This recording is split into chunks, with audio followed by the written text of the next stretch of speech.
Hello friends, welcome to my channel. ഇന്ന് ഞാൻ ഉണ്ടാക്കാൻ പോകുന്നത് ഒരു നാടൻ പരിപ്പ് കറിയാണ് ട്ടോ. വളരെ എളുപ്പത്തിൽ നമുക്ക് ചോറിന്റെ കൂടെയൊക്കെ കൂട്ടി കഴിക്കാൻ പറ്റുന്ന നല്ല അടിപൊളി പരിപ്പ് കറിയാണ് ഉണ്ടാക്കാൻ പോകുന്നത്. അപ്പോൾ എങ്ങനെയാണ് ഈ ഒരു പരിപ്പ് കറി ഉണ്ടാക്കി എടുക്കുന്നതെന്ന് നോക്കാം. അതിനായിട്ട് തുവരപ്പരിപ്പ് 1 കപ്പ് എടുത്തിട്ടുണ്ട്. അത് നന്നായി കഴുകി വെള്ളം കളഞ്ഞു വെച്ചിട്ടുള്ളതാണ് ട്ടോ. അപ്പോൾ അത് ഒരു കുക്കറിലോട്ട് ഇട്ട് കൊടുക്കാം.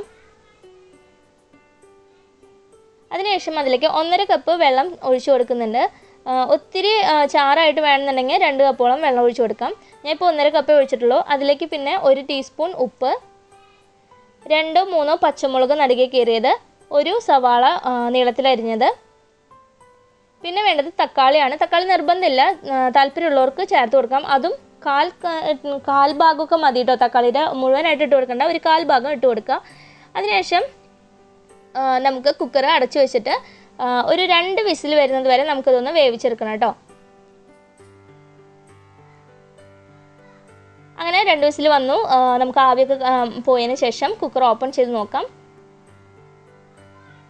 അപ്പോൾ നമ്മുടെ പരിപ്പൊക്കെ നന്നായിട്ട് വെന്ത് വന്നിട്ടുണ്ട്. അപ്പോൾ ഈ ഒരു പാകമാണ് വേണ്ടത്. കണ്ടില്ലേ, ഈ ഒരു പാകമാണ് വേണ്ടത്. നമുക്ക് കയ്യിൽ ഇങ്ങനെ വെച്ച് നോക്കുമ്പോൾ പരിപ്പൊക്കെ നന്നായി വെന്തിട്ടുണ്ട്. അതിനുശേഷം ഒരു ചീഞ്ചട്ടി എടുത്തിട്ട് അതിലേക്ക് 2 ടീസ്പൂണോളം വെളിച്ചെണ്ണ ഒഴിച്ചു കൊടുക്കുക. എന്നിട്ട് അതിലേക്ക് ഒരു 5 ചുവന്നുള്ളി, 4 വെളുത്തുള്ളി ഇതെല്ലാം കട്ട് ചെയ്തിട്ട് കൊടുക്കുക. അപ്പോൾ ഈ ഒരു സമയത്ത് നിങ്ങൾക്ക് അതിലേക്ക് കറിവേപ്പില ഇട്ട് കൊടുക്കണമെങ്കിൽ കറിവേപ്പില ഇട്ട് കൊടുക്കാം. എന്നിട്ട് ഇത് നന്നായി മൂപ്പിച്ചെടുക്കാം. പിന്നെ ഒരു 2 പച്ചമുളക് കൂടി ഇട്ട് കൊടുക്കണം. അതെല്ലാം നന്നായി മൂത്ത് വരുന്ന സമയത്ത് തീ ലോ ഫ്ലെയിമിലോട്ട് മാറ്റിയിട്ട് പൊടികൾ ആഡ് ചെയ്ത് കൊടുക്കാം. അപ്പോൾ മഞ്ഞൾപ്പൊടി 1 ടീസ്പൂൺ, മുളക് പൊടി 1/2 ടീസ്പൂൺ ഇത്ര ഇട്ട് കൊടുക്കുക. ഈ രണ്ടും നന്നായിട്ട് ഈ പൊടികളെല്ലാം നല്ലതുപോലെ മൂത്ത് വരണം കേട്ടോ. മൂത്തതിന് ശേഷം വേണം നമ്മളതിലേക്ക് വേവിച്ച് വെച്ചിട്ടുള്ള പരിപ്പ് ചേർത്ത് കൊടുക്കാനായിട്ട്. അപ്പോൾ പൊടികളൊക്കെ നന്നായി മൂത്ത് വന്നിട്ടുണ്ട്. ഇനി ഇതിലേക്ക് നമ്മൾ കുക്കറിൽ വേവിച്ച് വെച്ചിട്ടുള്ള പരിപ്പ് ചേർത്ത് കൊടുക്കാം.